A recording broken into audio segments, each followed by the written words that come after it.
to Flash Forward. I'm Rose, and I'm your host. Normally, the next thing that I would do is give a little spiel about what this podcast is about.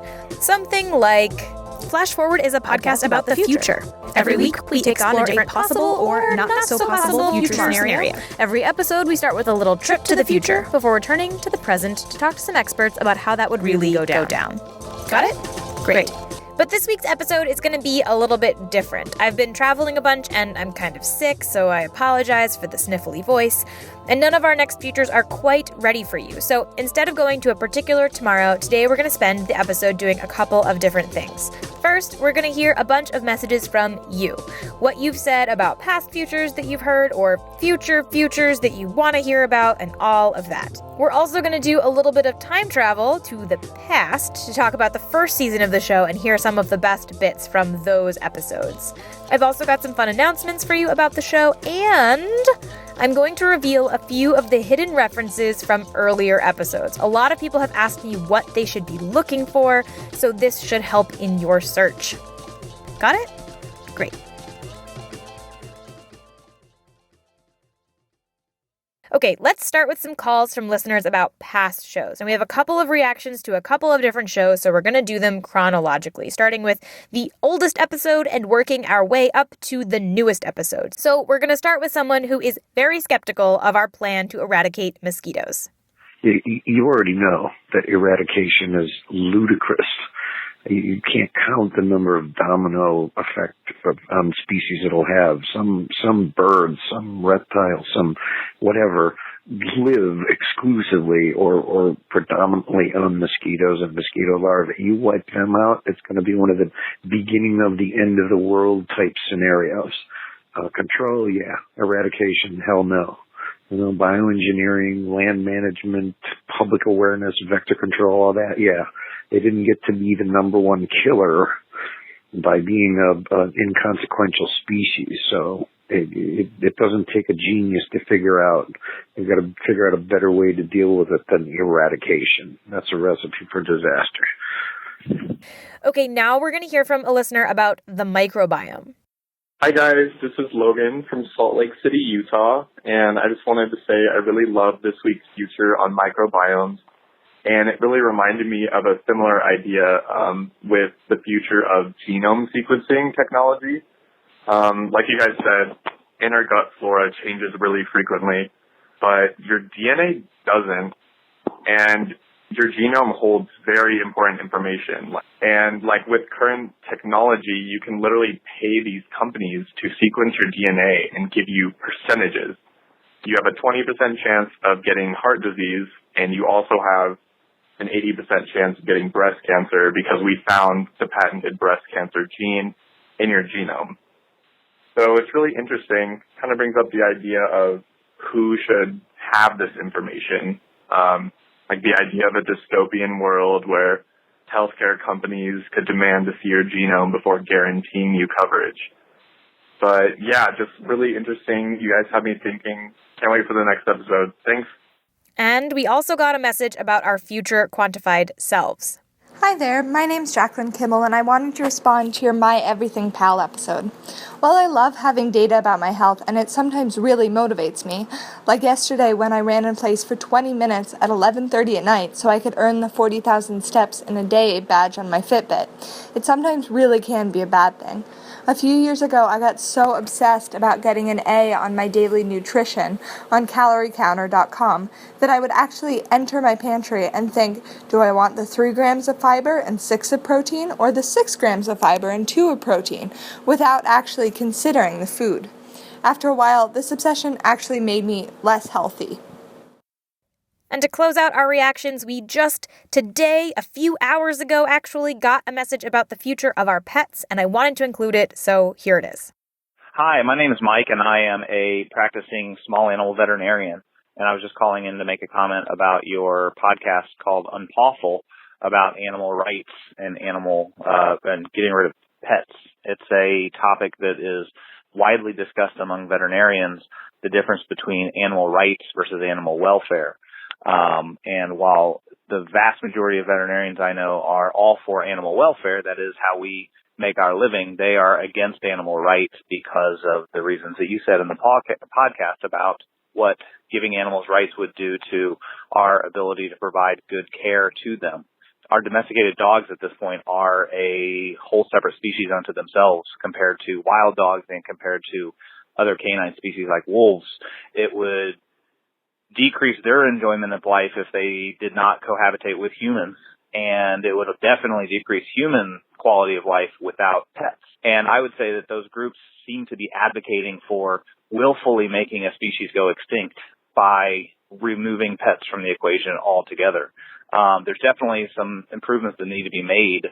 We definitely need to make some changes to decrease the number of stray animals in the world, but stopping breeding of domesticated dogs altogether, I think, is a little bit drastic, and I think that it would be a disservice to both the humans and to the domesticated dogs that we have in the world. So, just my 2 cents. I love it when you all call and tell me what you think about each week's episode. I really do, so keep doing it. I also love it when you call and tell me futures that we should travel to. And we're going to play a couple of those, the ones about possible futures, in a little bit. But first, I want to do some time travel of our own. Now, some of you might be new to the show this season. Maybe you didn't even know this was the 2nd season of the show. Surprise! It is! Season 1 is available on SoundCloud, where you can download all of the episodes for listening purposes. The link to that is on our website, flashforwardpod.com. At the top, there's a little button that says Season 1, and that should take you there to get all of those things. And to entice you to go to our website and click on that button, here is a little sample of the futures that we traveled to last season.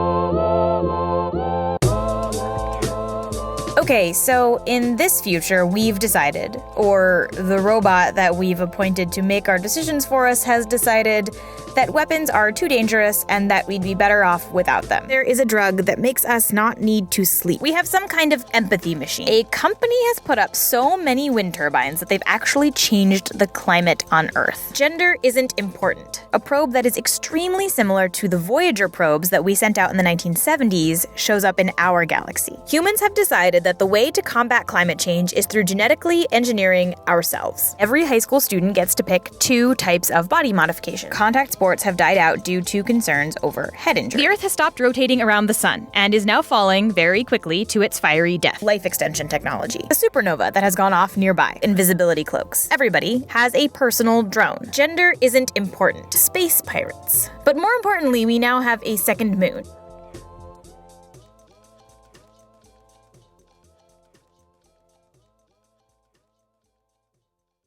Season 1 was really fun, and there are 23 episodes for you to listen to. If you do go back and listen to them, you will probably notice that my voice has changed as a host from the first episodes to now. This voice that you're hearing now is really more what I actually sound like. But I was trying to be calm and hosty for the first couple episodes, and it sounded really weird, and I abandoned that. So now you just get me being me, and I hope you like it.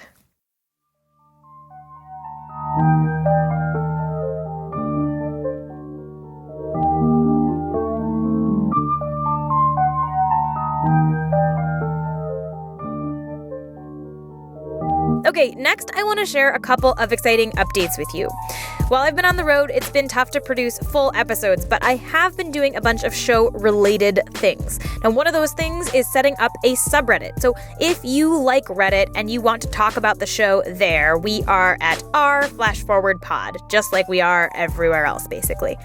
I have some plans for the subreddit, including maybe some AMAs with guests of the show and, of course, general discussions of each future and all of that. But if you have ideas for what you would like to see on Reddit, let me know. You can email me at info@flashforwardpod.com, or you can just put them on Reddit because that's where you'll probably be.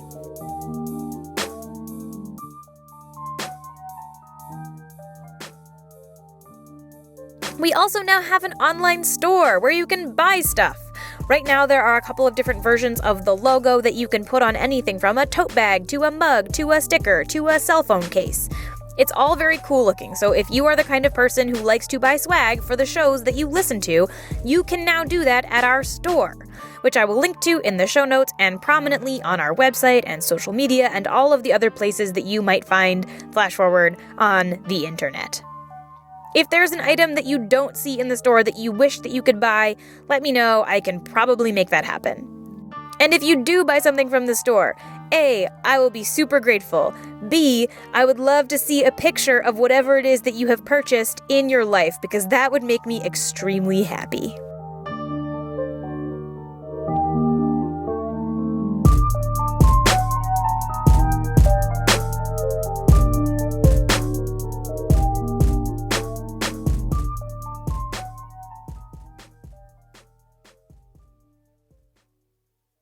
Okay, now let's hear from some listeners about possible futures. I recently asked on social media if people would share the most hopeful or the scariest futures that they can think of, and here is what some of you are thinking about these days. Hi, Rose. My name is Kira, and I saw your tweet asking what the most hopeful or frightening phrase you could think of to describe the future was, and I think the phrase is, all your needs are met.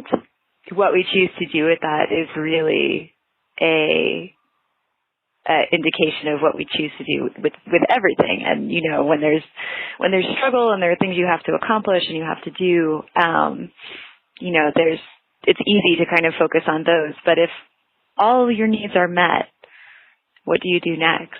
I think it could be incredibly hopeful. I also think it could be incredibly frightening, depending on what you choose to do with that suddenly massive amount of free time.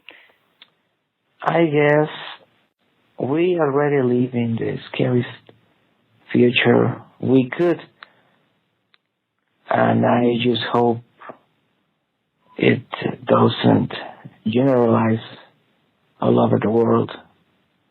There's misery, there's war, and I would like to think that there might be hope for all of us in the future. I really hope that. Well, greetings from Mexico City. Hi, my name is Piri. I think that a good future would be what would happen or how would things play out if we, as humans, decided that the best course of action for the Earth was to kill ourselves, like to end humanity, to just stop, existing because it's not good for the planet. How would that play out? How would we do it, and what would be the consequences? Hey, Rose, it's Nikki. I was thinking about possible futures that might be interesting, and I was thinking about this science fiction novel, Rainbow's End, in which people wear smart clothing.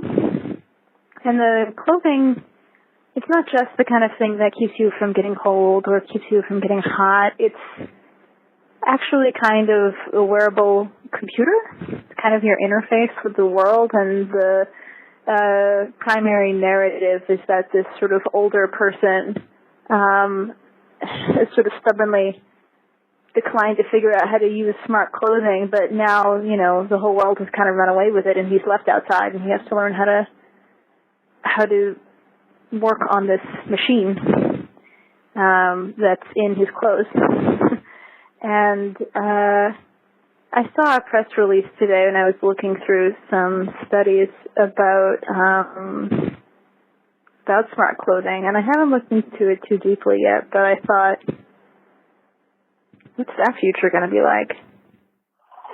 Okay, so here's what I've been thinking about is, so in the future we'll have like 3D printing, right? And eventually we'll be able to print pretty much everything. Like they're already printing meat, and they're, working on printing like full car engines and that sort of stuff, already working and that kind of thing. So you have this future where it eliminates manufacturing, it eliminates the need for like food production, that sort of stuff. And then you just have the issue of getting raw materials. So if you get something that is able to break down, say, like a full item back into its raw material, to get like a 100% recycling kind of thing, then what the heck does that economy even look like? Like, how does that actually function when essentially then the only thing that has value is ideas? And ideas are very hard to keep a hold of because it's so easy to pirate something. Hey, how's it going? My name is Dami Onafowoken from Lynchburg, Virginia. As far as suggesting a future to explore, how about a future where we can upload human consciousness? Recent Johnny Depp movie touched on it. Several movies have actually touched on it over the years in the sci-fi genre. One of my favorites is actually not a movie at all, but a game called Soma, S-O-M-A, Soma, in which humans realize that the Earth is kind of toast, so they conceive of a project to launch human consciousnesses into space, where they'll be where the computer keeping those consciousnesses alive will be powered by the sun's energy, and the humans inside this computer simulation will think they're alive, but they'll pretty much be just running on a hard drive floating through space so that something of humanity survives. The controversy, it's kind of a horror thriller type game. The controversy arises when some humans discover that if you pretty much kill yourself right when your consciousness is uploaded, it's like you never died. You just sort of transfer from one body to the next. It's just you, or there's not two copies of you floating around everywhere. And how the protagonist deals with that issue is also very interesting.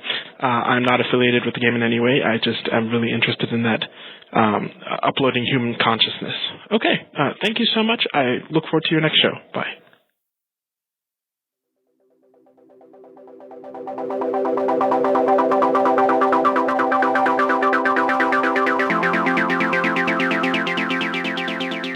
I always want to hear ideas from you, so call or leave a voice memo anytime.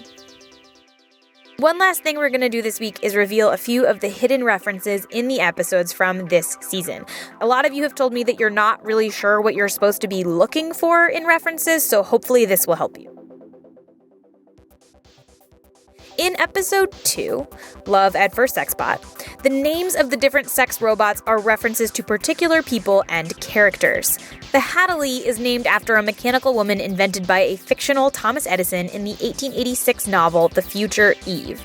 She's one of the first female robots to appear in literature. And the Leopold is named after Leopold von Sacher-Masoch, which is probably not pronounced that way, but his name lives on in the term masochism. And here is probably the hardest one. Margot's Discount Closet Solutions is named after a character from a Ray Bradbury short story called All Summer in a Day. That one was hard, I will admit it. In the Mosquito episode, 2 of the names are references to Animorphs characters, and the repeated use of the number 18 throughout the episode points to the book in which the Animorphs turn into mosquitoes. So often it's these kinds of things, these name drops. Other times it's clips from TV shows or movies that I might use, things like that. So that's the kind of thing you're looking for. If you find one in a future episode and you think you know what it is, email me at info@flashforwardpod.com. I will give you this cool thing that I've made, and I hope you all find them because it's really fun.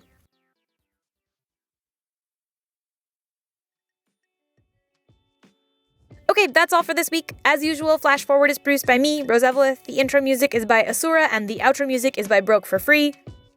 Next week, we're going to be back with a full-on future for you, so stay tuned, and I will see you in the future.